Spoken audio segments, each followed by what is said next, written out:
अगर आपको लगता है कि डीमन स्लेयर और जुजुत्सु काइसेन से ज़्यादा इंटेंस कुछ भी नहीं हो सकता, तो मेरे भाई रुको, क्योंकि जो कहानी आज मैं आपको बताने वाला हूँ वो सिर्फ एक डीमन हंटर की नहीं, बल्कि एक ऐसे भाई की कहानी है जो कि अपने खून के लिए ही तलवार उठा लेता है, एक बहन के लिए लड़ता है, फिर उसी को ख़त्म करने के लिए निकल पड़ता है। यह है sword of the demon Hunter की कहानी, जहाँ रिश्ते, बलिदान और अंधेरों से लड़ाई है। तो मेरे भाई, मेरे कहने पर इस कहानी को अंत तक ज़रूर देखना। अब हम देखते हैं कि जिंता, जो कि हमारी कहानी का मेन कैरेक्टर है, उसकी बहन एक डीमन होती है और इसी वजह से उसके पिता उसकी बहन को बहुत मारते पीटते हैं। इसी वजह से जिंता अपनी बहन को लेकर अब भाग जाता है, क्योंकि वो उससे बहुत ज़्यादा प्यार करता था। फिर कुछ ऐसी घटनाएं होती हैं कि जिंता अपनी बहन को मारने के लिए एक सफ़र पर निकल पड़ता है। तो आखिर क्यों एक भाई जो अपनी बहन से अपनी जान से भी ज़्यादा प्यार करता था, उसने अपनी ही बहन को मारने का संकल्प क्यों लिया? तो चलिए जानते हैं। कहानी की शुरुआत होती है सन 1830 में, जहां एक आदमी एक छोटी सी बच्ची को पीट रहा था। वो बच्ची अपने बड़े भाई से मदद मांगती है, जो ये सब देख रहा था, पर उसका भाई वहां कुछ भी नहीं कर पाता है। जिसके बाद वह आदमी उस छोटी सी बच्ची को एक जगह पर कैद कर देता है और हमें पता चलता है कि यह आदमी उस बच्ची का पिता है। जिसके बाद इस तेज बारिश में उसका भाई चिंता अपनी बहन के पास आ जाता है और फिर वहां पर उसकी बहन नहीं होती। जिसके बाद वह अपनी बहन को ढूंढने लग जाता है और थोड़े समय ढूंढने के बाद उसे उसकी बहन सुजने मिल जाती है। सुजने रोती हुई अपने भाई को देखती है और जब जिंता उसके पास जाता है तो वो कहती है कि आप मुझसे दूर हो जाओ, अगर आप मेरे पास रहोगे तो आप और भी ज़्यादा मुश्किल में पड़ सकते हो। लेकिन जिंता कहता है हमें यहाँ से भागना होगा, और फिर वो अपनी बहन के साथ वहाँ से भाग जाता है। जिसके बाद हम देखते हैं कि ये दोनों भाई बहन एक काली बरसात वाली ठंडी रात में एक जगह पर बैठे हुए होते हैं और यहाँ पर बहुत ही ज़्यादा ठंड होती है। पर यहाँ दोनों इस बात से खुश थे कि वो दोनों अब एक दूसरे के साथ रहने वाले हैं और एक नॉर्मल लाइफ जीने वाले हैं। अब इसके कुछ देर बाद सुजने बेहोश हो जाती है और जिंता भी बेहोश होने वाला ही होता है। तभी उसके सामने एक व्यक्ति नजर आता है और फिर वो बेहोश हो जाता है। और फिर जब उसकी आँख खुलती है तब हम देखते हैं कि यह व्यक्ति जिंता को अपनी पीठ पर बिठाकर चल रहा है और अब वो उसे अपने साथ ले जा रहा है। उसकी बहन भी वही थी। जिसके बाद यह आदमी जिंता को नीचे उतरने के लिए कहता है और कहता है अब तुम्हें खुद ही चलना होगा। जिसके बाद ये दोनों भाई बहन उस आदमी के साथ एक गांव में आ जाते हैं और हमें जानने को मिलता है कि इस गांव में सिर्फ ब्लैक स्मिथ रहते हैं, जो कि तलवारें बनाते हैं, जिसे हम कटाना के नाम से जानते हैं। फिर जैसे ही ये सब उस आदमी के घर तक पहुंचते हैं, उस आदमी की एक बेटी होती है और वो अंदर से भागकर अपने पिता को गले लगा लेती है। जिसके बाद उस बच्ची को पिता कहता है कि अब ये दोनों भी हमारे साथ ही रहेंगे और ये दोनों भी अब हमारे परिवार का ही एक हिस्सा है। और ये बात सुनकर ये लड़की बहुत ज़्यादा खुश हो जाती है और जिंता के पास आकर अपना नाम बताती है। वो अपना नाम शिरायु बताती है। ये दोनों भाई बहन भी उसे अपना नाम बताते हैं, पर सुजने देखती है कि शिरायु जिंता से कुछ ज़्यादा ही प्यार से बात कर रही है, तो शायद उसे यह चीज़ पसंद नहीं आ रही। अब रात में जब जिंता को नींद नहीं आती है तो वह देखता है कि यह महाशय अपनी तलवार को चमका रहा है और यह एक पहरेदार है जिसे सेंटिनल नाम से जाना जाता है और इसका काम है इस गांव की हिफाजत करना। अब अगले दिन जब शिरायु सुबह उठती है तो वह देखती है कि जिंता तलवारबाजी की प्रैक्टिस कर रहा है। जिसके बाद हम देखते हैं कि यह सभी एक साथ नदी में नहाते हैं और यहाँ अब इन्हें एक नई दोस्त मिली है जिसका नाम है चितोसे। अब यहाँ सब बहुत खुश हैं और बहुत ही ज़्यादा मज़े करते हैं। अब शाम को घर लौटते समय इनकी नई दोस्त चितोसे की माँ उन्हें लेने आ जाती है, पर चितोसे की माँ को देखकर शिरायुकी की आंखों में ज़रा उदासी छा जाती है। अब ये लोग घर लौटते हैं। जिंता शिरायु से कहता है तुम्हारी माँ का नाम योगा से है ना, और मैं जानता हूँ कि उनके बदौलत ही हम इस गांव में रहने की अनुमति पाते हैं। पर वो कभी श्राइन से घर नहीं आती। शिरायुकी कहती है कि हाँ, क्योंकि वो एक यूत्सुकी है और हम सब उन्हें एक एंशिएंट सन गॉड की तरह ही पूजा करते हैं और उनसे मिलने की इजाज़त सिर्फ इस गांव के चीफ को और उसके पिता को है, क्योंकि यूत्सुकी ही में नॉर्मल लोगों से बात नहीं कर सकती, उन्हें इसकी इजाज़त नहीं है। शिरायुकी को अपनी माँ को देखे हुए कई साल हो चुके हैं। अब 3 साल गुजर जाते हैं और हम देखते हैं कि इस महाशय के साथ जिंता अभी भी ट्रेनिंग कर रहा है, पर यह काफ़ी आसानी से जिंता को हरा देता है। जिंता काफ़ी ज़्यादा डिसअपॉइंटेड है क्योंकि उसने इतने सालों में कोई ग्रोथ नहीं करी है, जिस पर यह कहता है कि नहीं, ऐसा नहीं है जिंता, तुम धीरे धीरे बेहतर होते जा रहे हो। जिसके बाद ये अपनी ड्यूटी पर चला जाता है। तभी शिरायुकी वहां पहुंच जाती है और अपने पिता को उनकी तलवार ला कर देती है। जिसके बाद शिरायुकी जिंता के पास आकर कहती है कि तुम डिसअपॉइंटेड मत हो। तो क्या हुआ, तुम आज प्रोग्रेस नहीं कर पा रहे हो, लेकिन धीरे धीरे तुम बहुत बड़े आदमी और बहुत बड़े फाइटर बनने वाले हो। मुझे तुम पर पूरा विश्वास है और मैं एज अ बड़ी बहन तुम्हें चीयर करना कभी नहीं छोड़ूंगी। वो उसके सिर पर हाथ रखती है। लेकिन गाइस, शिरायुकी की एज और जिंता की एज में कोई ज़्यादा डिफरेंस नहीं है, और बल्कि वो उससे छोटी है। और शिरायुकी के हिसाब से जिंता अभी ज़्यादा मैच्योर नहीं हुआ है और वो उससे ज़्यादा अपने आप को मैच्योर समझती है। इसी बीच सुजने वहां आ जाती है। शिरायुकी कहती है कि चलो अब खाने का वक्त हो गया है। जिसके बाद ये दोनों जिंता की ओर अपना हाथ बढ़ाते हैं और जिंता भी अपना हाथ बढ़ाता है। और अगले सीन में जिंता काफ़ी ज़्यादा बड़ा हो चुका है, एकदम मस्कुलिन बॉडी शॉडी के साथ। अब यहाँ की जो युत्सुकिमे हैं वो जिंता की काफ़ी ज़्यादा तारीफ कर रही थी, क्योंकि उसकी डीमन स्लेइंग स्किल्स काफ़ी ज़्यादा एपिक हैं। और इस बार जिंता ने एक ऐसे डीमन को मारा है जो इस गांव में अपना किसी भी इंसान के जैसे रूप बदल सकता था। तभी ये दादाजी बताते हैं कि डीमंस की उम्र 1000 साल से भी ज्यादा हो सकती है, पर सिर्फ एक जवान युत्सुहिमे का मांस खाकर ही एक डीमन अमर बन सकता है। और इसके पहले जो युत्सुहिमे थी उनका नाम था योगाजे, और उन्हें भी एक डीमन ने ही खा लिया था। और उस डीमन को ये लोग ने तभी हरा पाए थे जब शिरायुगी के पिता ने बलिदान दिया था। तभी ये कहती हैं कि शायद से वो डीमन द सेक्रेड स्वॉर्ड याराई को हथियाना चाहते हैं, जो जनरेशन टू जनरेशन हमारी पीढ़ी में चलती हुई आई है। और किस्से कहानियों के मुताबिक ये काफ़ी ज़्यादा सेक्रेड स्वॉर्ड है और इस गांव के बेस्ट स्मिथिंग टेक्निक के द्वारा इसे बनाया गया था। और शायद डीमन सब इसी की ताकत को पाना चाहते हैं। अब ये कियोमासा नाम का बंदा कहता है कि अब वो डीमंस अपने इरादों में कामयाब नहीं हो पाएंगे, क्योंकि यहाँ पर युत्सुकिमे की सेवा सेंटिनल्स द्वारा की जा रही है। और यहाँ बात सच तो है कि उनमें से एक को तलवार चलाने के अलावा और कुछ भी नहीं आता, और यहाँ पर वो जिंता को टॉन्ट मार रहा है। तभी युत्सुकिमे कहती है कि इस जगह पर सब बराबर हैं। और दोस्तों, हम देखते हैं कि यह युत्सुकिमे प्रिंसेस और कोई नहीं बल्कि शिरायुकी ही है। अब इसके बाद यहाँ मीटिंग समाप्त हो जाती है और सभी लोग यहाँ से जाने लग जाते हैं, लेकिन जिंता अभी भी वहाँ बैठा हुआ है। अब इसके बाद युत्सुकिमे प्रिंसेस इस पर्दे से बाहर आ जाती है और वह सीधे आकर जिंता से कहती है कि तुम्हें मुझे प्रिंसेस बोलने की ज़रूरत नहीं है, तुम मेरा नाम जानते हो और मैं चाहती हूँ कि तुम मुझे सिर्फ उसी नाम से पुकारो, क्योंकि इस दुनिया में अब उस नाम से पुकारने वाला तुम्हारे अलावा और कोई भी नहीं है। जिंता शिरायुकी कह के इसका नाम पुकारता है, जिससे शिरायुकी काफ़ी ज़्यादा खुश हो जाती है। इसके बाद जिंता को वो बताती है कि आज सुजने भी यहाँ पर ही मौजूद है। जिसके बाद ये दोनों प्रिंसेस रूम में झांकते हैं। यहाँ सुजने सो रही होती है। और मेरे भाई, आप लोग को लग रहा होगा कि इसका शरीर अभी भी बच्चा जैसा क्यों है। वो इसलिए क्योंकि उसने अपनी पावर से अपना शरीर को कभी बढ़ने ही नहीं दिया। उसका रीज़न हमें आगे पता चलने वाला है, तो वीडियो को पूरा देखिएगा। अब जिंता कहता है, मैंने कितनी बार इसे यहाँ आने से मना किया है। शिरायुकी कहती है कि ये यहाँ पर बस तुम्हें देखने ही आती है, क्योंकि तुम्हारे सेंटिनल या फिर डीमन हंटर बन जाने की वजह से तुम काफ़ी दिन तक घर नहीं जाते हो। और फिर हमें बताया जाता है इसी वजह से सुजने जिंता से नहीं मिल पाती है। जिसके बाद जैसे ही सुजने की आंखें खुलती हैं, वह जिंता को देखकर वेलकम होम बोलती है। अब जिंता कहता है कि सुजने, मैं तुम्हें कितनी बार कह चुका हूँ कि तुम्हें श्राइन में नहीं आना चाहिए, क्योंकि यहाँ पर कुछ ऑथराइज्ड लोग ही आ सकते हैं और श्राइन के कुछ नियम भी है जिसे तुम्हें स्ट्रिक्टली फॉलो करना होगा। सुजने कहती है ठीक है, आइंदा से वो इस बात का ध्यान रखेगी और वहाँ से चली जाती है ताकि कोई उसे देख ना पाए। उसके जाने के बाद शिरायुकी कहती है, सुजने कितनी प्यारी है ना। जिंता कहता है हाँ, पर कभी कभार वो बहुत ज़्यादा परेशान कर देती है मुझे। अब इसके बाद श्राइन की ओर यही बुढ़ा वापस से चलता हुआ आता है और वो कहता है कि प्रिंसेस, मैंने आपको जो प्रपोजल दिया था उसके बारे में मुझे आपसे बात करनी है। फिर वो जिंता को देखकर कहता है कि तुम यहाँ से चले जाओ, मुझे प्रिंसेस से पर्सनल में कुछ बात करनी है। जिंता आर्ग्यू करने लग जाता है, लेकिन शिरायुकी उसे वहाँ से जाने के लिए कहती है। फिर जिंता वहाँ से जाने लग जाता है। इतने में शिरायुगी उसे कहती है कि तुम इस गांव के रखवाले हो और तुम्हें अपना कर्तव्य हमेशा निभाना होगा। दोस्तों, इसके बाद हमें पास्ट के कुछ सीन दिखाए जाते हैं जब शिरायुकी के माता पिता गुजर चुके थे।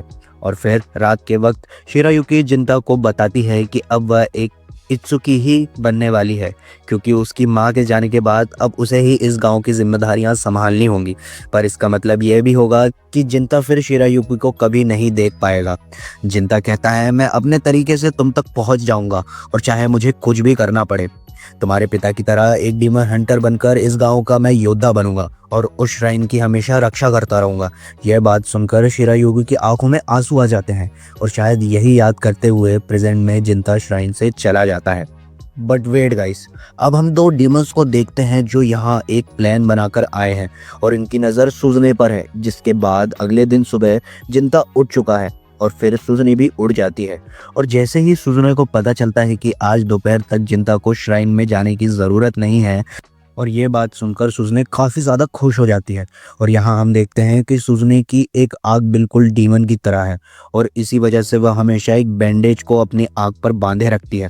लेकिन इन सब के बावजूद भी अब इनकी ज़िंदगी पहले से काफ़ी ज़्यादा खुशहाल है। अब इसी बीच दोस्तों यहाँ पर आ जाती है मिस प्रिंसेस शिरायुकी। ये प्रिंसेस सबसे छुपते छुपाते हुए आई है ताकि आज वो जिंता के साथ कुछ टाइम स्पेंड कर सके। अब सुजने कहती है कि हम सभी एक साथ ब्रेकफास्ट करते हैं, जिसके बाद हम देखते हैं यह तीनों एक साथ खाना खा लेते हैं। सुजने जिंता से कहती है, आपको कुछ एक्सक्लूसिव बनाना चाहिए था। जिंता कहता है, चुपचाप खाना खाओ वरना एक थप्पड़ मारूंगा। जिससे शिरायुकी कहती है, तुम सुजने को कभी थप्पड़ नहीं मार सकते। जिस पर जिंता कहता है कि जरूरत पड़ने पर एक भाई को कठोर भी बनना पड़ता है। पर यह दोनों ही जानते हैं कि बातों को सीरियस नहीं लेना चाहिए, क्योंकि जब सुजने जिंता के सामने अपना चेहरा करती है तब जिंता उसे थप्पड़ नहीं मार पाता। अगले सीन में हम देखते हैं कि सुजने बहुत ही ज्यादा खुश है क्योंकि जिंता को आज पूरा दिन शिरायुकी के साथ बिताने को मिलेगा, जिससे जिंता खुश हो जाएगा। जिंता को खुश देखकर सुजने भी खुश हो जाती है। जिसके बाद ये दोनों सुजने को यहीं घर पर छोड़कर बाहर चले जाते हैं। अब यहाँ इन दोनों को एक साथ घूमते हुए देखकर ये किसान हैरान हो जाता है कि जिंता किसी खूबसूरत लड़की के साथ घूम रहा है। और दोस्तों फिर तेजी से इसकी खबर पूरे टाउन में फैल जाती है। जिसके बाद ये दोनों एक रेस्टोरेंट में आ जाते हैं और यहाँ पर उन्हें उनकी बचपन की दोस्त चीतू से मिलती है। वह जिंता से पूछती है कि यह लड़की कौन है। जिंता कहता है, ये मेरी एक दोस्त है। जिसके बाद ये दोनों अपना ऑर्डर देते हैं। इसके बाद ये दोनों बात करते हैं कि चीतू से शिरायुकी को नहीं पहचान पाए क्योंकि उसने काफ़ी ज़्यादा सालों से शिरायुकी को देखा नहीं है। तभी चीतू से इनका ऑर्डर लेकर आ जाती है। पर दोस्तों इनके ऑर्डर के अलावा चीतू से चिंता के लिए उसकी फेवरेट डिश भी लेकर आई है जो उसे बचपन से काफ़ी ज़्यादा पसंद है।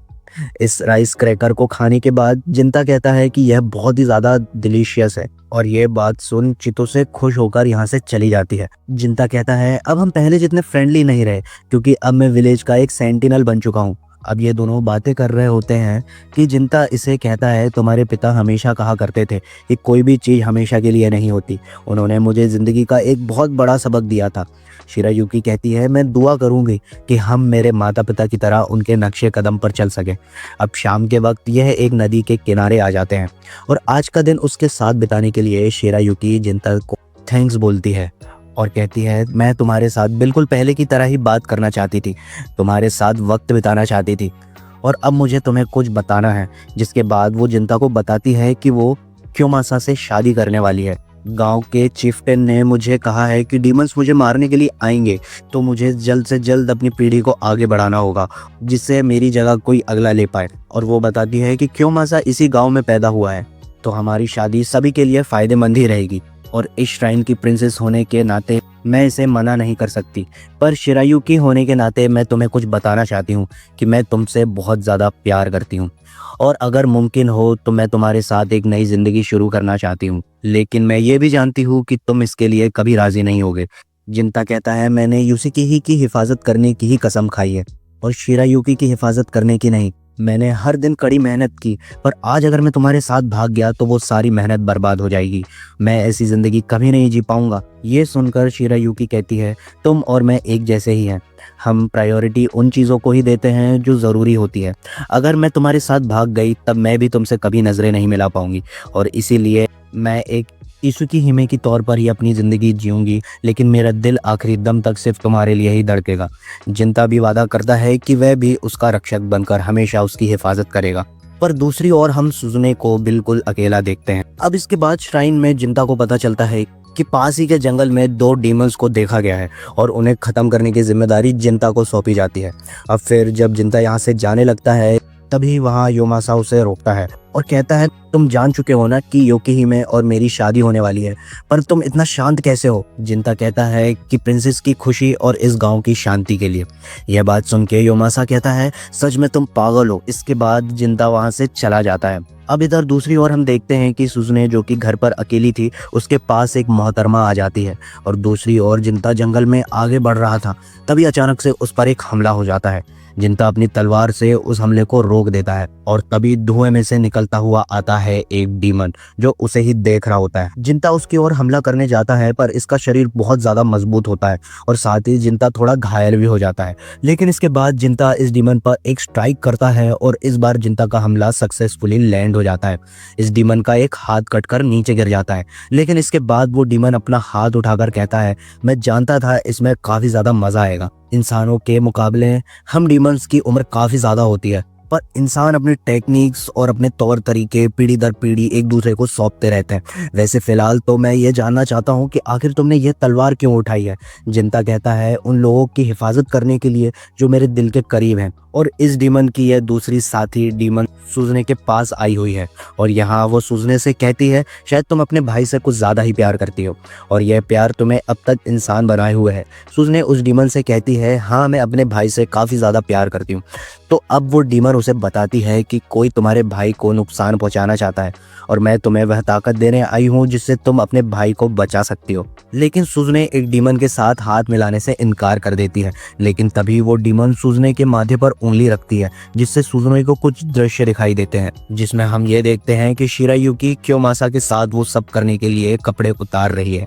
यह डीमन कहती है मैं भविष्य देख सकती हूँ और साथ ही दूसरों को भी उसकी कुछ झलकें दिखा सकती हूँ।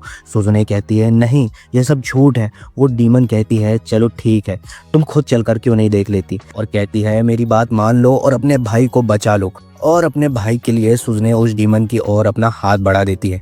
दूसरी ओर जिंता उस डीमन से पिटता हुआ दिखाई देता है। वह इस नदी में आकर गिर जाता है। तभी वह डीमन भी उसके पीछे आ जाता है। अब यहाँ जिंता भी उस डीमन को एक सवाल पूछता है आखिर तुम इंसानों को दर्द क्यों पहुंचाना चाहते हो? यह कहता है हम डीमंस अपनी जिंदगी में किसी न किसी उद्देश्य के साथ ही आते हैं और मेरा काम यही है और इंसानों को मारना ही हमारी फितरत है, वरना हम डीमंस कैसे कहलाएंगे। और इसके बाद वो डीमन जिंता से लड़ने के लिए अपनी ताकत को बढ़ा लेता है। जिंता गहरी सांस लेकर इस डीमन पर हमला करने जाता है पर डीमन के हमले से उसका एक हाथ कट जाता है। वो डीमन अपने दांतों से जिंता की तलवार को भी तोड़ देता है, पर तभी जिंता अपनी टूटी हुई तलवार को पकड़कर उस डीमन की छाती में दे मारता है और अपना पूरा जोर लगा देता है। फिर खून बहने की वजह से वह डीमन वहीं मारा जाता है, पर मरते हुए वह डीमन कहता है मैंने अपना उद्देश्य पूरा कर लिया। अब से 170 साल बाद शैतानों का देवता इस गांव में आएगा और सब कुछ तबाह कर देगा। और इसी बीच अचानक जिंता के जहन में सूजने का ख्याल आ जाता है और यहाँ यह डीमन कहता है इंसान ये लो मेरी ओर से तुम्हारे लिए एक तोहफा।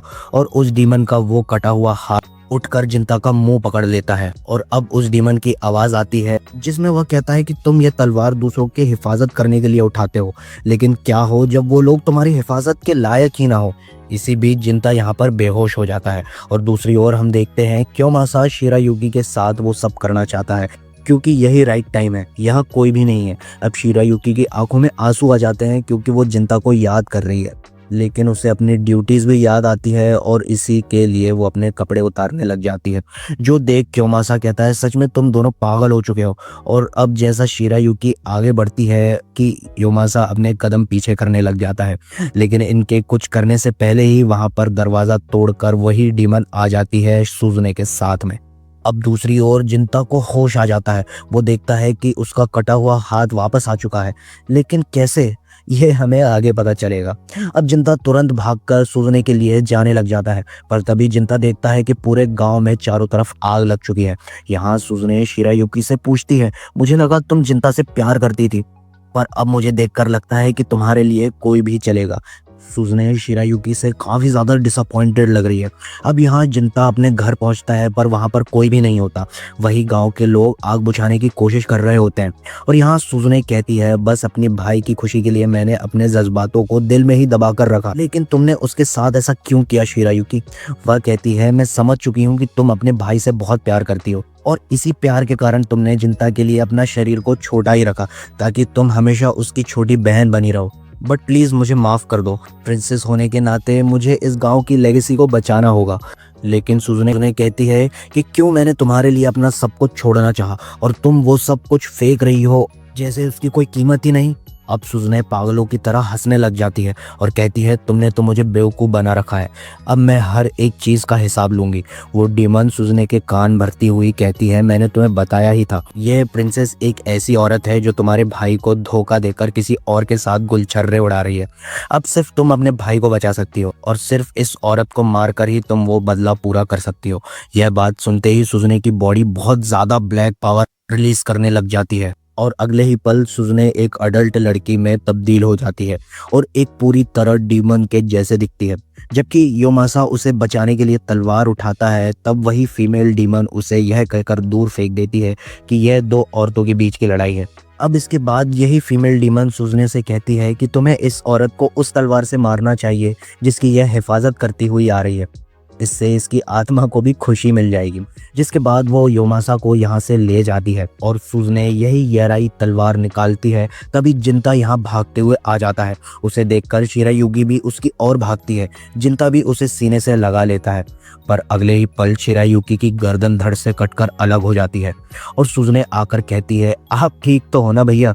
उसके हाथों में शिरायुगी का सिर था और इसके बाद सुजने पागलों की तरह शिरायुकी की बॉडी में यह तलवार घुसाती रहती है। जिंता को अपनी आंखों पर विश्वास नहीं हो रहा है। जिंता गुस्से में आकर अपनी तलवार से सुजने पर वार करता है। सुजने कहती है क्या हुआ भैया, आप मुझ पर हमला क्यों कर रहे हो, मैं आपकी सुजने हूँ। यह सुनकर जिंता कहता है अगर तुम सुजने हो तो तुमने शिरायुकी के साथ ऐसा क्यों किया। सुजने कहती है वो प्रिंसेस आपको धोखा दे रही थी, वो किसी और से शादी कर रही थी इसलिए मैंने उसे मार दिया। अब आपको सैड होने की कोई ज़रूरत नहीं है, चलिए भैया अब हम घर चलते हैं। पर जिंता कहता है तुमने उन लोगों को धोखा दिया जिन्होंने हमें बचपन से पाला पोसा, तुमने शिरायुकी को भी मार दिया, अब तुम घर जाना चाहती हो। अब मैं असली कहानी समझ चुका हूँ कि मेरी बहन सुजने तो बहुत लंबे समय पहले ही मर चुकी है। इसके बाद जिंता सुजने पर वार करने लग जाता है पर उसकी तलवार ही टूट जाती है। लेकिन इसके बाद उसकी बॉडी से भी डीमन की पावर निकलने लग जाती है। उसका हाथ उसी डीमन की तरह हो जाता है जिससे जिंता ने अभी कुछ ही समय पहले फाइट करी थी। सुजने कहती है आखिर आप मुझ पर गुस्सा क्यों हो रहे हो भैया, मैंने तो आपकी खुशी के लिए ही ये सब किया, मैंने आपके लिए ही उसे मारा है। पर जिंता गुस्से में कहता है अपना मुंह बंद रखो। ये सुनकर सुजने रोती हुई कहती है तो आपने भी मुझे बाकियों की तरह छोड़ दिया, बाकी लोगों की तरह ही निकले आप भी भैया, आप मेरी दुनिया थे लेकिन अब आप मुझे मारना चाहते हैं। और यही कहकर वो बिजली की तेजी से जिंता पर हमला करने लगती है और फिर वह अपना हाथ जिंता के पेट में घुसा देती है लेकिन फिर वो अपना हाथ वापस निकाल नहीं पाती। इसके बाद जिंता अपनी पूरी ताकत से सुजने पर वार करता है लेकिन इतने खतरनाक हमले के बाद भी सुजने मरती नहीं है। उसे जिंदा देख जिंता उस पर वापस से हमला कर देता है और ये अटैक काफ़ी ज़्यादा पावरफुल होता है लेकिन ये सुजने पर लैंड नहीं हो पाता क्योंकि उसी बीच वही फीमेल डीमन उसके सामने आ जाती है और इस अटैक का इम्पैक्ट वो अपने ऊपर ले लेती है। इसी बीच वो सुजने से यहाँ से भाग जाने के लिए कहती है। सुजने वहाँ से जाने लग जाती है। जिंता अपना हाथ इस डीमन की बॉडी से निकालने की कोशिश करता है पर वह डीमन उसे ऐसा नहीं करने देती। इसी बीच सुजने वहाँ से जाने से पहले कहती है अब मैं हर एक चीज़ से नफरत करती हूँ, मैं ये दुनिया ख़त्म कर दूंगी और मैं वो सब कुछ ख़त्म कर दूंगी जो आपके पास हो, लेकिन आप चिंता मत करो, सब कुछ ख़त्म होने से पहले मैं आपके पास आपसे मिलने एक आखिरी बार ज़रूर आऊँगी। और फिर यह डीमन हंसते हुए कहती है आखिरकार मैंने अपना उद्देश्य पूरा कर ही लिया, मैंने भविष्य देखा है, आने वाले वक्त में डीमंस बस लोगों को मनोरंजन के लिए किस्से कहानी बनकर ही रह जाएंगे और यहाँ मैं खुशी खुशी मर सकती हूँ। और वो डीमन यहाँ मारी जाती है। तभी अचानक बारिश होने लगती है और गांव में जो आग लगी थी वह बुझ जाती है। जिसके बाद जिंता शिरायुकी की बॉडी के पास आ जाता है और रोते हुए कहता है मैं किसी की हिफाजत नहीं कर पाया और फिर वो वहाँ चिल्ला चिल्ला कर रोने लग जाता है। अब कुछ दिन गुजरते हैं, गांव में रिपेयरिंग का काम वापस से चालू हो जाता है और यहाँ जिंता अपनी सारी पुरानी यादों को छोड़कर यहाँ से निकलने वाला है पर तभी उससे गांव का चीफ मिलने आ जाता है और इसके बाद जिंता इन्हें बताता है कि वह गांव छोड़ रहा है ताकि वो आने वाले समय में डीमंस लॉर्ड को रोकने की तैयारी कर सके और कहता है कि मुझे इन सब चीज़ों का अंत करना होगा। और गाइस मुझे लगता है कि जो डीमंस लॉर्ड होने वाला है वो जिंता की बहन सुजुने ही होगी एंड सुजने ने ही जिंता के लव इंटरेस्ट को मारा है, इसलिए जिंता सुजने को मार देगा। पर अगर मुमकिन हो तो एक शांति का रास्ता भी ये निकालना चाहेगा। अब ये सारी बात सुनकर गांव का चीफ जिंता को 11 तलवार देता है ताकि वह इसे अपने साथ ले जा सके, और अब जिंता ही इस तलवार का असली हकदार है। अब पुराने ट्रेडिशन और नियम के हिसाब से अब इसके नाम में कांशी ऐड हो जाएगा। अब जिंता का नाम हो चुका है जिनिया, और अब इसके अलावा इस तलवार का ख्याल रखने वाला यूसिकी ही में खानदान खत्म हो चुका है, और यह तलवार श्राइन में पड़ी पड़ी बस धूल ही खाती रहेगी। इसीलिए जिंता को यह तलवार अपने साथ ले जाना चाहिए, और ये कहता है कि प्रिंसेस शिरायुकी की भी यही इच्छा होगी। और फिर यह अगले ही पल चीफ झुककर कहता है, मैं जानता था कि तुम और राजकुमारी एक दूसरे से काफ़ी ज़्यादा प्यार करते थे, पर मेरा पोता योमासा भी राजकुमारी से काफ़ी ज़्यादा प्यार करता था, इसलिए मैंने अपने पोते के लिए प्रिंसेस की शादी अपने पोते से करवाना चाहिए। ये सब सुनकर भी जिंता चीफ को उठाता है और अपने एक नए सफ़र पर निकल जाता है। पर तभी चीतो से उसके पास आकर कहती है, मेरी नज़रों में तुम जैसे कल थे वैसे ही आज भी हो, इसलिए प्लीज रुक जाओ जिंता और मत जाओ। जिंता यह कहकर वहां से जाने लगता है कि मैं वादा करता हूं कि मैं लौट कर आऊंगा। और अब जिंता अपने नए सफर पर निकल पड़ता है और आगे बढ़ते हुए कहता है 170 साल, और कुछ ही टाइम में 170 साल भी गुजर चुके हैं, और एक बंदा जिसके हाथ में एक तलवार है वह एक श्राइन में आता है, और फिर यहाँ इस श्राइन की मीगो यानी प्रीस्ट से मिलता है। और फिर कट टू वापस जिंता का सफर आगे बढ़ाते हुए देखा जाता है। अब 1850 में आते हैं और यहाँ हम एक गांव को देखते हैं। यहाँ हमें जेंजी नाम का एक आदमी दिखाया जाता है जो कि सुगाया जनरल स्टोर में काम करता है। अब इसके बाद हम जिंता को एक शख्स के साथ बैठा हुआ देखते हैं। तभी वो शख्स जेंजी से कहता है, बाकी का काम तुम संभाल लो, और यह कहकर वो वहाँ से चला जाता है। जिसके बाद जेंजी अपना इंट्रोडक्शन देता है और कहता है, मेरा नाम जेंजी है और मैं सुगाया जनरल स्टोर में एक क्लर्क हूँ। जिंता उसे अपना नया नाम बताता है जो कि होता है जिनिया। और अब तक जेंजी के बॉस ने जिंता को सिर्फ इतना ही बताया है कि एक डीमन उनकी बेटी की जान लेना चाहता है जिसे वो मरवाना चाहता है। जेंजी जिंता को आगे बताता है कि जिंता को बॉस की बेटी नात्सु का बॉडीगार्ड बनकर रहना होगा जो कि इस साल 13 साल की हो जाएगी। अब कुछ दिनों से नात्सु को अपने कमरे के बाहर एक डीमन दिखाई दे रहा है जो उसे देखकर यही कहता है कि मेरी बेटी को लौटा दो।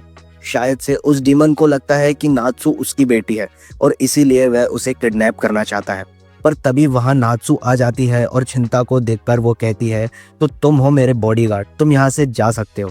और इसी बीच जेंजी नात्सु को समझाने की कोशिश करता है, तभी वो सुनती नहीं है और कहती है, ये ज़रूर कोई स्कैमर है जो बस यहाँ झूठा डीमन हंटर बनकर आया है और ये बस हमसे स्कैम करके पैसे कमाना चाहता है। तुम मेरी बात सुनो और हमें तुम्हें एक फूटी कौड़ी भी नहीं देनी है, तुम यहाँ से जा सकते हो। और ये कहते हुए वो वहाँ से चली जाती है। और फिर अगले सीन में रात हो जाती है और नात्सु अपने कमरे में ही रहती है। तभी बाहर से जेंजी की आवाज़ आती है जो कि कहता है, आपने अपने बॉडीगार्ड को तो भगा दिया, पर कम से कम मैं तो यहाँ रुककर आपकी देखभाल कर सकता हूँ ताकि जब वो डीमन आए तो मैं आपको उससे दूर रख सकूँ। लेकिन गाइज नात्सु अंदर ही अंदर यह बात जानती है कि उसकी बात पर शायद किसी को यकीन नहीं है क्योंकि लोगों की नज़र में डीमंस बस एक कहानियां हैं। और अब नात्सु कहती है, मैं उनकी असली बेटी भी नहीं हूँ, तो शायद इसलिए वो मुझसे प्यार नहीं करते। और अगले ही पल नात्सु के कानों में उस डीमन की आवाज़ सुनाई देने लग जाती है और अगले ही सेकेंड जेंजी देखता है कि उसके सामने एक काला साया उमड़ रहा है। नात्सु झाँक कर बाहर देखती है और उसके सामने वही डीमन आ चुका था। यह डीमन आगे बढ़ते हुए कहता है, मेरी बेटी को लौटा दो। और भाई जेंजी को लगता है कि अब तो वो गया, पर अगले ही सेकंड वहां पर जिंता पहुंच जाता है और आकर एक ही स्लैश में उस डीमन का हाथ काट देता है। पर जिंता को देखकर अब भी वो डीमन यही कहता रहता है कि मेरी बेटी को लौटा दो। जिंता अपनी तलवार से वार करके उस डीमन को 2 टुकड़े में काट देता है, जिसके बाद वह डीमन वहां से गायब हो जाता है। नात्सु बाहर आकर कहती है, क्या वो डीमन मर चुका है? जिंता बताता है कि जब डीमंस मरते हैं तो वो सफ़ेद धुआं में गायब होते हैं, यानी कि अभी यह डीमन मरा नहीं है और अभी वापस लौट के आने वाला है।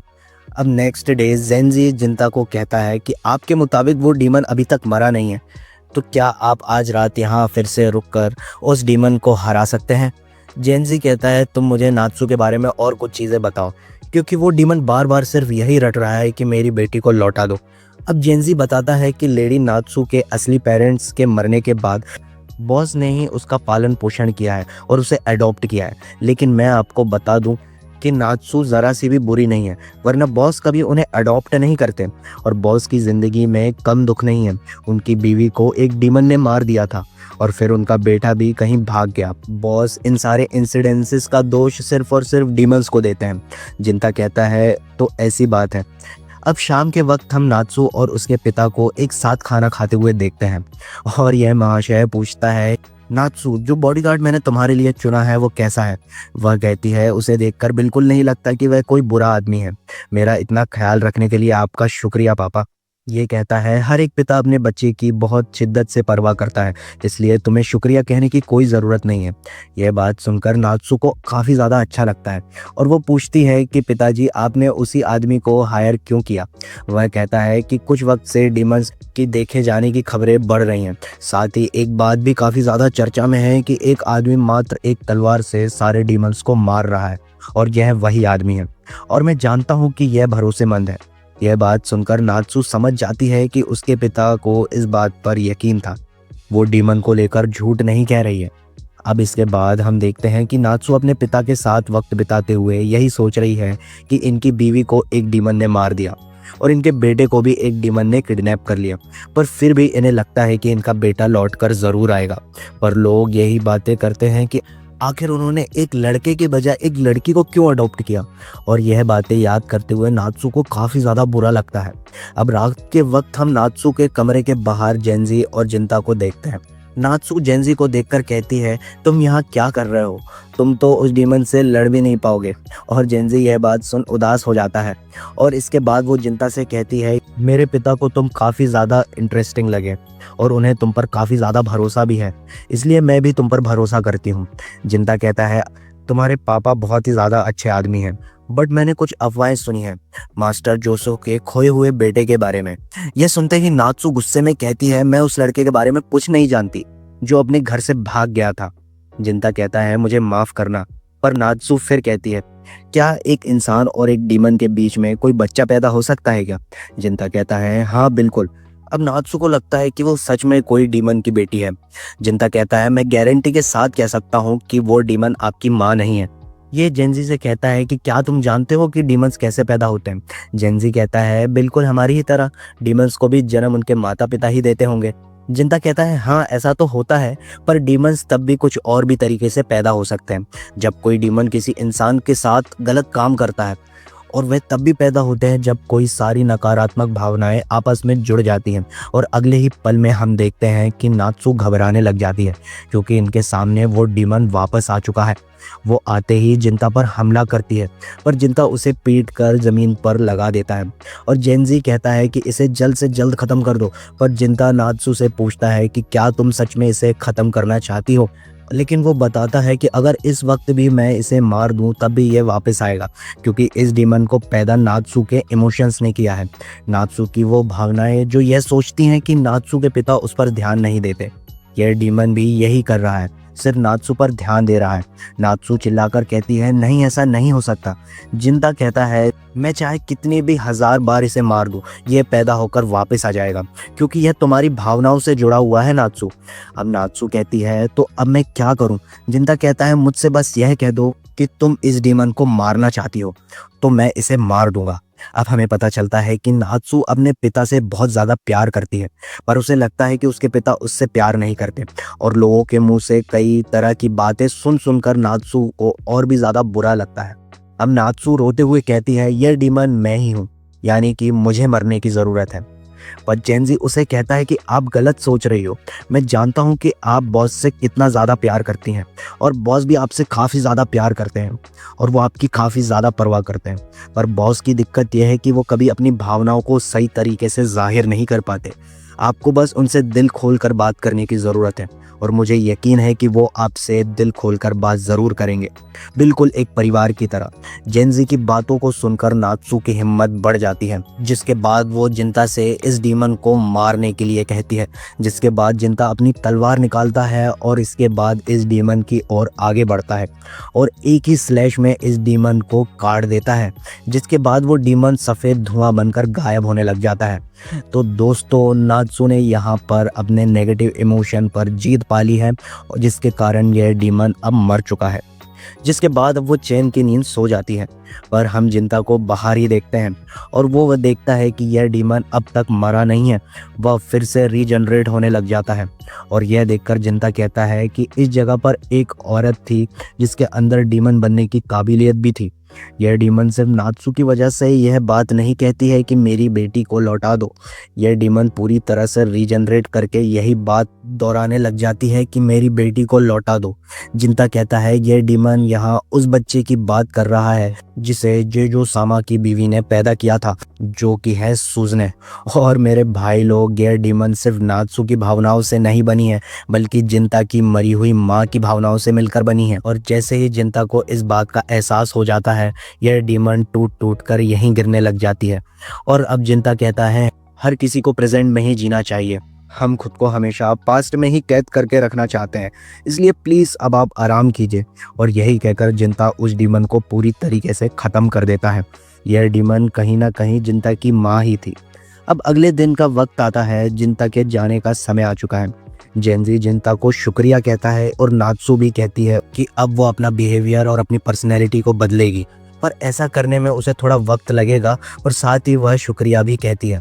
जिंता कहता है शुक्रिया मत कहो, शायद मैंने भी यहाँ पर कुछ बहुत पुराना कर्ज चुकाया है। जब मैं छोटा था तब मैं उसी चीज़ को हकीकत मानता था जो मैं अपनी आंखों से देखता था, पर कई बार चीज़ों को हम जितना जानते हैं उनसे कई ज़्यादा गहरी होती हैं। पर मैं बस उस वक्त यह बात नहीं समझ सका और असल हकीकत से भाग गया, और मैं यहाँ उसी की भरपाई करने आया हूँ। और नात्सू को उसकी बातें 1% भी समझ नहीं आती, पर जिंता अलविदा कहकर अब जाने लग जाता है। उसके वहां से निकलते ही जूजो सामा बाहर निकलकर आ जाता है। जेंजी कहता है आपको भी उसे शुक्रिया कहना चाहिए था, पर वह कहता है मुझे ऐसा करने की ज़रूरत नहीं लगी, मुझे यकीन था कि वह यह काम आसानी से कर लेगा। जेंजी पूछता है कि आपको उस पर इतना यकीन कैसे था, तो ये कहता है कि पागल जैसी बात मत करो, अपने पिता को अपने बेटे पर भरोसा होता ही है और उसे कभी संदेह नहीं होता इस चीज़ पर। और उसे यह बात समझ ही नहीं आती। पर दोस्तों, हम समझ सकते हैं कि जिंता इन महाशय का ही बेटा है और यही कहानी की शुरुआत में सुजने को पीट रहा था। अब जैसे ही यह जाने लगता है, नात्सू कहती है कि क्या मैं भी आपकी कोई मदद कर सकती हूँ, क्योंकि जाने से पहले उसने मुझसे कहा था कि मुझे दूसरों के द्वारा किए गए अच्छे कार्यों को उनके लिए अच्छे कार्य करने होंगे, उनकी काइंडनेस को लौटाना चाहिए। जोसे सामा कहते हैं कि तुम्हें कुछ भी करने की ज़रूरत नहीं है, एक बच्चा अपने माता पिता की सारी खुशियाँ होता है। अब हम जिंता को देखते हैं जो कि आसमान की ओर देखकर मुस्कुरा रहा था 3 में, और हमें दिखाया जाता है एक गांव, और उस गांव में एक नया रेस्टोरेंट खुला है और हमारा मेन कैरेक्टर जिंता यहाँ पर नूडल्स खाने के लिए आया है। और हमें ये बताया जाता है कि ये लगातार 5-6 दिन से सिर्फ यहीं खाना खाने आता है, जबकि वो इतना कोई अच्छा भी नहीं बनाते हैं। फिर यहाँ का शेफ जिंता से आकर पूछता है कि तुम्हें यहाँ ही क्यों आना होता है, जिसका जिंता कोई जवाब नहीं देता और अपना नूडल्स खाता रहता है। अब उसकी एक बेटी भी होती है जिसका नाम होता है तोफू, और वो कहती है अपने पापा से कि पापा उसे डिस्टर्ब मत करो, यही एक हमारा कस्टमर है। ये शेफ कहता है कि मैं सिर्फ इसके मज़े ले रहा हूँ, उससे ज़्यादा कुछ भी नहीं। और हमें ये बताया जाता है कि ये शेफ और उसकी बेटी गाँव में नए आए हैं और उन्हें ये जगह काफ़ी चीप प्राइस में मिल गई थी। अब वो शेफ उससे बात करते हुए कहता है कि तुम डीमंस को मारते हो, तो तुम्हारे हिसाब की मेरे पास एक न्यूज़ है। इस गांव में एक स्लेशर नाम का बंदा है जो कि लोगों को मारता है, लेकिन जितने लोग मिस होते हैं उतनी बॉडीज रिकवर नहीं होती, तो ये एक मिस्ट्री है। तो ऐसा माना जा रहा है कि जो स्लेशर है वो एक डीमन है, तो अगर तुम चाहते हो तो तुम उसके पीछे जा सकते हो। हमारा जिंता भी इस केस में इंटरेस्टेड होता है और इस मिस्ट्री को सॉल्व करने के लिए निकल पड़ता है। अब वो इस ब्रिज पे पहुंचता है और उसको कुछ क्लूज मिले हैं जिसके कारण वो इस ब्रिज पर आया है, और इस ब्रिज पर कुछ देर वेट करने के बाद उसे लगता है कि आज ये स्लैशर नाम का बंदा आने नहीं वाला है। तभी उसे एक आहट महसूस होती है और वो एक डीमन को सेंस कर लेता है। वो भाग कर जाता है और ब्रिज की दूसरी तरफ पहुंच जाता है, लेकिन वहां पर उसे कोई डीमन नहीं दिखता, लेकिन दिखती है कुछ डेड बॉडीज जो कि स्लैश्ड होकर पड़ी हुई हैं। और वो एक चीज़ नोटिस करता है कि ये डेड बॉडीज सिर्फ और सिर्फ मेल्स की है और फीमेल्स की कोई डेड बॉडी नहीं। लेकिन वो इससे पहले एक चीख सुनता है जो कि एक फीमेल की होती है, लेकिन वहाँ वो कोई फीमेल बॉडी को आइडेंटिफाई नहीं कर पा रहा था। तो एक बात तो वो समझ गया था कि ये सिर्फ मेल्स को मारता है और जो बॉडीज नहीं मिलती है वो फीमेल्स ही हैं, तो वो फीमेल्स को किडनैप कर लेता है। तभी हमारे जिंता पर पीछे से एक अटैक होता है। लेकिन ये डीमन अपने आप को गायब कर सकता है, तो जिंता उसे देख नहीं पाता। ये जिंता पर वापस से एक अटैक कर देता है और हमारा जिंता घायल हो जाता है। अब हमारा जिंता सीरियस हो चुका है। वो डीमन फॉर्म में ट्रांसफॉर्म हो जाता है और वो कहता है कि ये एक अच्छी जगह ही है, क्योंकि यहाँ पर कोई और उसे इस फॉर्म में देख नहीं सकता। तो वो अब अपनी फुल पावर से लड़ सकता है। और जैसे ही वो उस डीमन पर अटैक करने वाला होता है, वो डीमन वहाँ खड़ा हो जाता है और अपने आप को सरेंडर कर देता है। वो बोलता है कि मैं स्लैशर नहीं हूँ, मैं खुद भी उस स्लैशर डीमन को ढूंढ रहा हूँ। लेकिन हमारे चिंता को भरोसा नहीं होता। अब ये डीमन कहता है कि उसे उससे बात करनी है, लेकिन यहाँ पर नहीं, कहीं और। अब ये डीमन उसको अपने घर ले जाता है और वो उसे बताता है कि मैं एक डीमन हूँ, लेकिन मुझे वॉयलेंस और खून खराबा पसंद नहीं है। तो मैं लोगों से अलग थलग रहता हूँ और मैं एक ह्यूमन फॉर्म लेकर रहता हूँ और मेरी उम्र लगभग 100 साल से भी ज़्यादा है। जिंता कहता है कि तो तुम एक सुपीरियर डीमन हो। ये डीमन कहता है हाँ, मैं एक सुपीरियर डीमन हूँ। लेकिन जिंता कहता है कि तुम इतने वीक कैसे हो। तो ये बताता है कि वो एक सुपीरियर डीमन होने के बावजूद भी वो वीक ही है, क्योंकि वो फिजिकली स्ट्रांग नहीं है। बट उसकी पूरी एबिलिटी जो कि उसे गायब कर देती है, उसकी पावर उसी में कंज्यूम हो जाती है। और फिर वो बताता है कि कुछ डीमंस ऐसे भी होते हैं जो सुपीरियर होने के बावजूद भी फिजिकली काफ़ी ज़्यादा वीक होते हैं, और वो भी उन्हीं वीक डीमंस में से एक है। अब चिंता पूछता है कि तुमने बोला कि तुम स्लैशर नहीं हो और तुम भी स्लैशर को ढूंढ रहे हो, तो स्लैशर और तुम्हारा क्या पंगा है। अब ये डीमन इसे एक ड्रिंक ऑफर करता है और उसे ये भी आश्वासन देता है कि इस ड्रिंक में कोई पॉइजन नहीं है।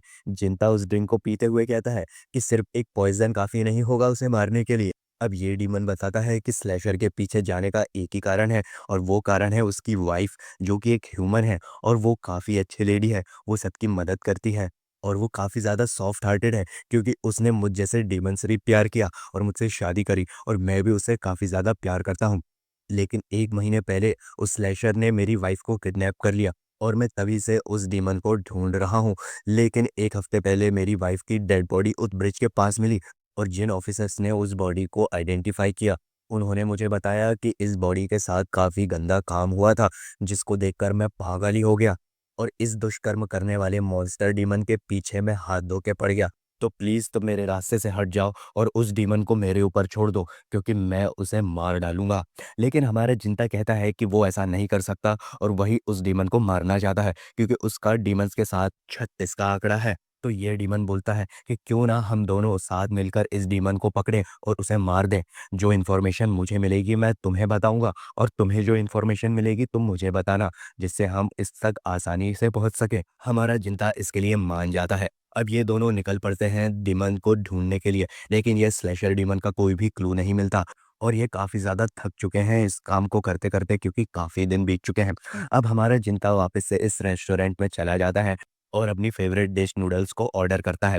ये शेफ़ उसकी बेटी का प्रपोज़ल उसके लिए रखता है कि क्यों नहीं तुम मेरी बेटी से शादी कर लेते। लेकिन उसकी बेटी उसे चिल्ला देती है और कहती है कि पापा, ये हमारा इकलौता कस्टमर है, उसको भी आप ऐसे भगा दोगे क्या? और अभी मेरी उम्र नहीं हुई है और मुझे पता है कि एक ना एक दिन मुझे ये घर छोड़कर जाना होगा, लेकिन वो दिन आज नहीं है। और वो उसके पापा को चिल्ला देती है। फिर ये शेफ़ वहाँ से उठकर चला जाता है। अब तोफू जिंता को सॉरी बोलती है कि उसके पापा के बिहेवियर के लिए, लेकिन जिंता कहता है कि तुम्हारे पापा बहुत ही अच्छे आदमी हैं।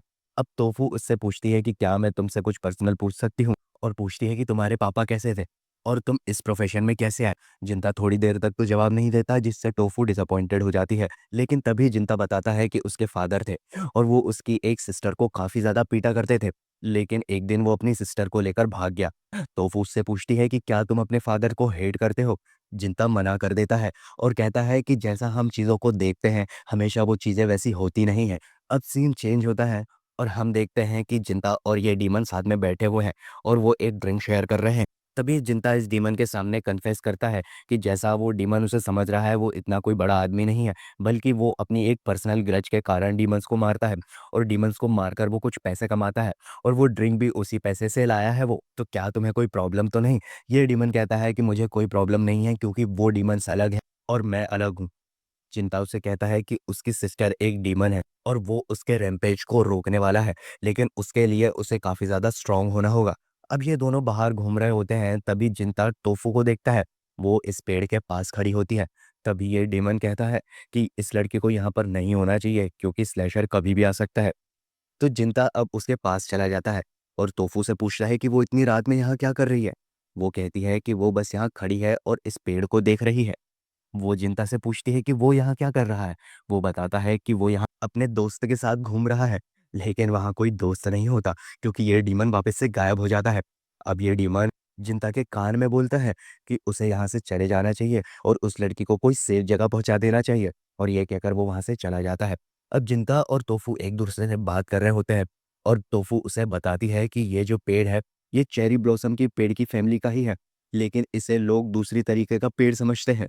अब जिंता कहता है कि ये ना चेरी ब्लॉसम पेड़ बन पाया और ना ही दूसरी तरीके का पेड़ बन पाया, और इस पेड़ के लिए कितनी शर्म की बात है। हम देखते हैं कि ये एपिसोड यहाँ पर खत्म हो जाता है।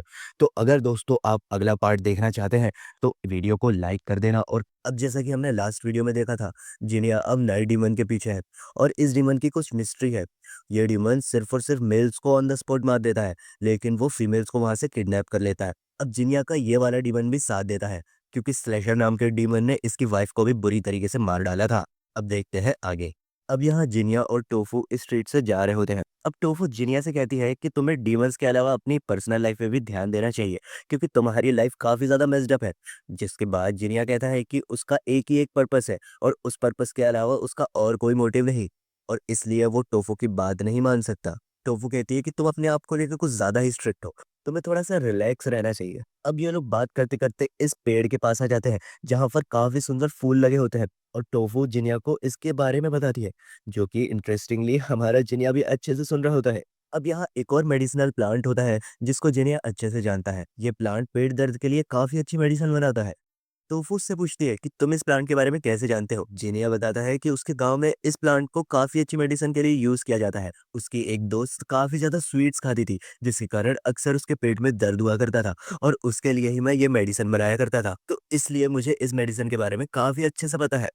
और गाइस हमारा भाई जिनिया शिरायुकी के बारे में ही बात कर रहा है। अब तोफू कहती है कि तुम्हारी इतनी अच्छी मेमोरीज भी है डीमंस के अलावा, और तुम्हारे इतने अच्छे फ्रेंड्स भी रहे हैं, तो इसीलिए तुम्हें अपने आप को थोड़ा टाइम देना चाहिए और अपने प्रति थोड़ा सा लीनियंट होना चाहिए, ताकि तुम अपने पर्पस को भी फुलफिल कर सको और अपनी पर्सनैलिटी को भी ना खो दो। अब ये दोनों वहां से जाने लग जाते हैं। तो जिनिया तोफू से कहता है कि उसे प्लांट्स के बारे में और जानना है, और तोफू से वो और चीजें जानना चाहता है। टोफू उसे हाँ बोलती है, लेकिन जिनिया कहता है कि कोशिश करना मुझे ये सारी चीजें तुम दिन में बता सको और ये आधी रात में घूमना बंद कर दो। अब ये लोग टोफू के घर पहुंच जाते हैं और टोफू के घर की लाइट जल रही होती है, मतलब उसके पापा अभी तक जाग रहे हैं। जिससे टोफू कहती है कि मेरे पापा कुछ ज्यादा ही ओवर प्रोटेक्टिव है। जिससे जिनिया कहता है कि तुम्हारे पापा काफी ज्यादा अच्छे इंसान है जो कि तुम्हारी फिक्र करते हैं, तो उनके लिए ही सही, लेकिन ये रात में घूमना तुम बंद कर दो क्योंकि स्लेशर रात में ही हमला करता है। अब तोफू इस कन्वर्सेशन के बाद अंदर चली जाती है, लेकिन तभी हम देखते हैं कि ये डीमन मोसुके जो कि गायब हो सकता है वो उनके साथ ही आ रहा होता है, और जीनियस थोड़ा सा सरप्राइज हो जाता है। अब सीन चेंज होता है और वापस हम वही ब्रिज पे पहुंच जाते हैं जहां जिनिया उस डीमन को ढूंढ रहा होता है। तभी हम देखते हैं कि ये दारू कुट्टा यहाँ से जा रहा होता है और उसके पीछे एक लेडीज भी आ रही है, और उस लेडी की नजर एकदम से जेनिया पर पड़ती है और वो एक सेकंड के लिए वही रुक जाती है, और इसी बीच हम देखते हैं कि उस दारूखोर आदमी पर स्लेशर हमला कर देता है।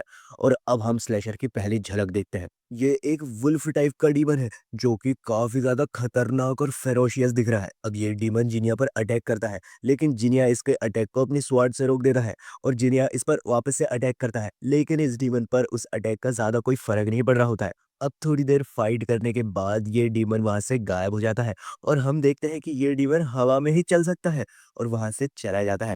तभी हम मोसुके को देखते हैं जो कि कहता है कि वो उस डीमन का पीछा करने वाला है, लेकिन जिनिया उसे सलाह देता है कि वो उस पर अटैक ना करे क्योंकि वो काफी ज्यादा पावरफुल है। मोसुके कहता है कि पागल हो गया, मुझे मरना थोड़ी है, मैं बस उसका पीछा करूंगा। ये बोलकर वो भी वहां से चला जाता है। अब वो लेडी के पास जाकर उसको हाथ देता है। लेडी उठती है और वो जिनिया से कहती है क्या तुमने मुझे पहचाना, और जिनिया उसे पहचान लेता है। ये है नात्सु है, और वो इतनी चेंज हो चुकी है। नात्सु जिनिया से कहती है कि उसकी मेमोरी काफी ज्यादा स्ट्रांग है। जिनिया उससे कहता है कि वो आसानी से लोगों को भूलता नहीं, और खास करके उन्हें जिनकी उसने मदद की हो। जिनिया नोटिस करता है कि नात्सु के अपीयरेंस में भी काफी ज्यादा चेंज आ चुका है। वो उससे पूछता है कि इस चेंज का कारण क्या है, तो वो उसे बताती है कि काइंडनेस, मैं काइंडनेस लोगों को लौटा रही हूँ। जिनिया पूछता है कि इतनी रात में, वो बताती है कि वो एक पार्सल डिलीवरी करने आई है, और इसी बीच हम देखते हैं कि पीछे से जेनज़ी भी आ रहा होता है। जेनज़ी इसके साथ में ही आया हुआ होता है और वो उस लाश को देख के काफ़ी ज़्यादा घबरा जाता है। जीनिया उसे बताता है कि ये एक मॉन्स्टर का काम है, तो वो लोग वहाँ से फ़ौरन निकल जाए। लेकिन जेनज़ी उसे एक इन्फॉर्मेशन देता है। वो कहता है कि यहाँ पास में ही एक टेम्पल है और वहाँ के प्रीस्ट की डेथ हो गई है। लेकिन जब से उस प्रीस्ट की डेथ हुई है, उस टेम्पल से लड़कियों की आवाज़ें आती हैं। तो ऐसी अफ़वाह उड़ते हुए आई है कि उस टेम्पल में अब डीमन रहने लग गया है। तो उस टेम्पल के भी आस-पास कोई नहीं जाता, तो तुम चाहो तो वहाँ देख सकते हो। हो सकता है जिस डीमन को तुम ढूँढ रहे हो वो वहीं रहता हो। अब सीन चेंज होता है और हम देखते हैं मोसुके इसी टेम्पल के पास पहुँच चुका है और ये टेम्पल काफ़ी सुनसान होता है। अब वो टेम्पल के अंदर एंटर करता है और वो देखता है कि वहाँ पर स्लैशर डीमन किसी लड़की को उठाकर लाया है और वो उस लड़की को पीस बाय पीस टुकड़े करके उसे खा रहा होता है। और गाइस लिटरली ये सीन काफ़ी ज़्यादा ब्रूटल है। और गाइस मेरा एक ओपिनियन है, ऐसे सारे सीन्स की वजह से ही एनीमे बच्चों के लिए नहीं होती, बल्कि बड़ों के लिए होती है। तो अगली बार आपसे अगर कोई कहे कि एनीमे बच्चों वाली चीज़ें होती है, तो उन्हें ये ऐसे सीन्स दिखा दीजिएगा। अब हम देखते हैं कि मोसुके को वो सारी चीज़ें याद आ रही होती है, जो कि उसके वाइफ़ के साथ हुई है। वो अपने आप को रोक नहीं पाता। वो अपने आप को इनविजिबल करके इस पर हमला करने की कोशिश करता है और भागकर उस पे एक अटैक करता है। लेकिन ये स्लैशर उसे बड़े आसानी से सेंस कर लेता है और उसे एक ही स्लैश में मार गिराता है और अब हमारा मोसुके लहूलुहान हो चुका है। अब ये डीमन इस पर ध्यान ना देते हुए वापस से उस लड़की को खाने चला जाता है और वो वहाँ से उसे खाने के बाद निकल जाता है। हमारा मोसुके यहीं पड़ा हुआ होता है और वो अपने आप को धीरे-धीरे सँभाल रहा होता है। अब जिनिया भी इस टेम्पल में पहुँच जाता है और वो मोसुके की ऐसी हालत देखकर काफ़ी ज़्यादा शॉक हो जाता है। मोसुके उसे बताता है कि डीमन यहीं रहता है और वो यहीं लड़कियों को लाकर खाता है। मोसुके उसे कहता है कि अब वो शायद सर्वाइव ना कर पाए, तो उसका जो बदला है वो जिनिया ही ले ले और वो उसे एक तलवार देता है और ये तलवार डीमंस को मारने के लिए ही होती है। वो बताता है कि अब उसका जो ग्रज है, जो उसका बदला है, वो जिनिया को लेना है। जिनिया इस प्रपोज़ल को खुशी-खुशी एक्सेप्ट करता है, लेकिन वो कहता है कि उसे उसकी पावर की ज़रूरत होगी। मोसुके खुशी-खुशी उसकी पावर उसे दे देता है। वो कहता है उसे जो चाहिए वो ले ले, लेकिन वो उसकी पत्नी का बदला उस मॉन्स्टर से ज़रूर ले और ये कहकर वो वहाँ से गायब हो जाता है। और गाइज़ हमें एक और चीज़ यहाँ पर पता चली है कि जिनिया दूसरे डीमंस की पावर्स को ले सकता है और उन्हें अपने हिसाब से यूज़ कर सकता है। अब सीन चेंज होता है और वापस से ये डीमन एक और लड़की को यहाँ पर ला रहा होता है और वो उसे खाते हुए सोचता है कि उसे वहाँ लौटना होगा, उसे घर वापस लौटना होगा, लेकिन उसे पता नहीं है कि कहाँ। अब हमें एक फ्लैशबैक दिखाया जाता है, जहाँ पर ये डीमन एक शहर में होता है और वो ये सोच रहा होता है कि जब से मेरा जन्म हुआ है, मैं इस डीमन की बॉडी में हूँ और मुझे एक ही मकसद पता है कि मुझे आदमियों को मारना है। लेकिन मैं इन औरतों को देखकर अपने आप को रोक नहीं पा रही हूँ। मैं वो बनना चाहती हूँ जो ये औरतें हैं, लेकिन मैं वो बन नहीं पा रही हूँ। मुझे कहीं लौटना है, लेकिन कहाँ, वो भी मुझे पता नहीं है। और वो इस औरत को देखते हुए ये सारी बातें कह रहा होता है और फिर आगे हमें पता चलता है कि ये वो औरत को लेकर आ चुका है और उसी को खाने वाला है। लेकिन इतने में एंट्री हो जाती है हमारी जिनिया की। जिनिया वहाँ पर इनविजिबल होकर मौजूद होता है और वो उस पर एक स्लैश करता है। अब ये डीमन भी उसे सेंस कर लेता है और वो भी जिनिया पर अटैक करने की कोशिश करता है, लेकिन वो अटैक नहीं कर पाता क्योंकि वो जिनिया को देख नहीं पा रहा है। तभी जिनिया अपने आप को रिवील करता है और वो अपने सेमी डीमन फॉर्म में होता है, जिसे देखकर ये डीमन कहता है कि तुम भी एक फीस्ट हो गया। लेकिन जिनिया ये बातें कुछ भी ना करते हुए उस पर अटैक कर देता है और उसे घायल कर देता है और उसका एक हाथ काट देता है। और तभी हम देख सकते हैं गाइस कि ये जो डीमन है काफी ज्यादा स्ट्रगल कर रहा होता है जिनिया के सामने और उस पर कोई अटैक लैंड नहीं कर पाता है। और तभी हम देखते हैं कि जीनिया अपने हाथ को भी ट्रांसफॉर्म कर लेता है और डीमन फॉर्म में ट्रांसफॉर्म हो जाता है और एक ही स्लैश में इस डीमन की गर्दन उड़ा देता है और इसका सर धड़ से कटकर धम्म से नीचे गिर जाता है। अब जिनिया इस डीमन से पूछता है कि अगर तुम आदमियों को ऑन स्पॉट मार देती हो और लड़कियों को यहाँ लाकर खाती हो, तो तुमने मोसुके की वाइफ के साथ ऐसा क्यों किया? जिस कंडीशन में उसकी बॉडी मिली थी, उसके साथ काफी ज्यादा दुष्कर्म हुआ था। तभी ये डीमन जवाब देता है कि मुझे मेरी बॉडी वापस चाहिए। मैं अपनी बॉडी के बिना अपने घर वापस नहीं लौट पाऊँगी और मुझे मेरे घर लौटना है। और ये सुनकर हमारा जीनिया कहता है कि तुमने पूछा था ना कि मैं फ़ीस्ट हूँ क्या? वो बताता है कि हाँ, मैं एक फ़ीस्ट हूँ। मैं दूसरे डिमॉन्स को डिवॉर कर सकता हूँ और उनकी पावर्स ले सकता हूँ। तो अब मैं तुम्हारी पावर भी लेने वाला हूँ, जिससे तुम हवा में उड़ते हो, क्योंकि ये काफ़ी अच्छी स्किल होगी मेरे लिए। और वो उसकी पावर को डिवॉर कर लेता है और कहता है कि अब मैं तुम्हारी मेमोरीज़ को देखूँगा। और जैसे ही गाइज़ वो उसकी मेमोरी को देखता है, वो देखता है हमारे मोसुके की वाइफ की मेमोरीज को, जहाँ पर कुछ ऑफिसर्स ने उसे किडनैप कर लिया होता है और उसको किडनैप करने के बाद में उसके साथ दुष्कर्म करने के बाद में वो उसे पानी में फेंक देते हैं। और पानी में गिरने के बाद ये लेडी बस एक ही बात कह रही होती है कि मुझे मेरे घर लौटना है, मुझे मोसुके के पास जाना है, मुझे मेरी बॉडी वापस चाहिए, मैं इस बॉडी में उसके पास नहीं लौट पाऊंगी। और हमें ये पता चलता है कि ये डीमन हात्सु होती है, जो कि मोसुके की वाइफ है, जिसको जानकर जिनिया भी काफी ज्यादा शॉक हो जाता है और सोचता है कि मोसुके की वाइफ हात्सु का ये हाल इंसानों ने किया है, ना कि डीमंस ने। अब सीन चेंज होता है और हम वापस इस रेस्टोरेंट में पहुंच जाते हैं, जहां पर ये शेफ और तोफू बात कर रहे होते हैं। जहां पे शेफ कहता है कि अब तो जिनिया वहां से जा चुका है, क्योंकि उसने उस डीमंस को खत्म कर दिया है। और डीमन को खत्म करने के बाद ये हंटर कहीं रुकता नहीं है, क्योंकि वो एक रोनिन है। लेकिन तोफू कहती है कि उसने उसे प्रॉमिस किया है कि जब उसका काम खत्म हो जाएगा वो इस रेस्टोरेंट पे जरूर आएगा, क्योंकि उसे प्लांट्स के बारे में और सारी चीजें जाननी है। अब शेफ कहता है कि तुम्हें इतना श्योरिटी से क्यों लगता है। वो बताती है कि उसने उसे प्रॉमिस किया है और जो टाइम उनने स्पेंड किया है उसे एज अ 100% लगता है। अब सीन शिफ्ट होता है और हम देखते हैं उन्हीं ऑफिसर्स को जिन्होंने हात्सु के साथ वो गलत काम किया था। अब वो नए शिकार की फिराक में निकले हैं और वो उसका मजाक उड़ा रहे हैं, वो हात्सु का मजाक उड़ा रहे हैं। और वो कहते हैं कि वो कितनी बेवकूफ लड़की थी और वो बस बार बार मोसुके मोसुके चिल्ला रही थी और कह रही थी कि उसे उसके पास जाना है। लेकिन उन्हें काफी ज्यादा मजा आया उसके साथ वो गलत काम करके।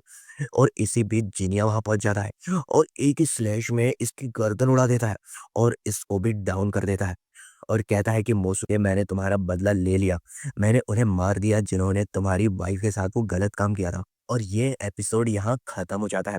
तो गाइज आप कमेंट्स में बताना कि आपको ये वीडियो कैसा लगा। और मैं इस सीरीज को पूरा कंप्लीट करने वाला हूँ, तो हर हफ्ते इस पर वीडियो आती रहेगी। तो आप प्लीज सब्सक्राइब करना मत भूलना, नहीं तो आप ये वीडियोस मिस कर दोगे। So that's my time guys, bye.